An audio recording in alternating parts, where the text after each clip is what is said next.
硕士论文引起争议，因为一个讲天，一个讲地，这是中华中州科大机械所硕士论文，就研究算命夜市的主题引起风波。刷来同款伫咧中华建国科大电子工程系机电工研究所，就研究鱼啊、紫水晶，也有喷泉和消透压力的关系。另外，观光夜市啊、火锅服务品质这研究主题，互人认为讲和科学的这个专业是无关系。校校另外驳回讲这是跨领域的研究。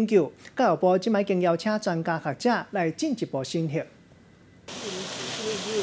喷泉会当排解压力，想袂到这卖互摕来当作电子工程研究所硕士论文的题目。中华建国科大方面特别讲，论文甲专业无符合。另外，唔若喷泉、紫水晶、湖啊，这嘛拢互摕来当作论文的题目。那因为我们有一些老师，他会有一些跨领域式研究，电子工程系跟美容科技研究所有做合并，电子技术当基础，然后呢应用到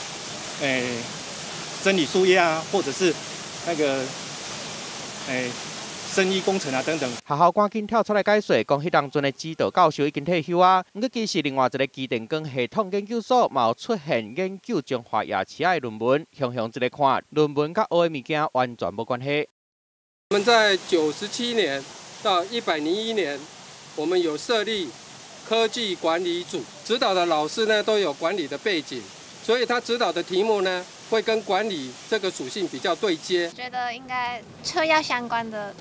找相关的题目比较好。研究所所长解说讲，不管是管理组的设置还是教学，全部拢有报给教育部，嘛有按照相关的规定来规划。教育部讲会函请建国科大甲论文送过去，邀请学者专家来检验。另外嘛，先暂停这个数109学年度招生的工课，若是查出来学位的论文，确实甲专业差伤济，会按照私校法的规定，甲因的硕士班的招生停掉。记者综合报道。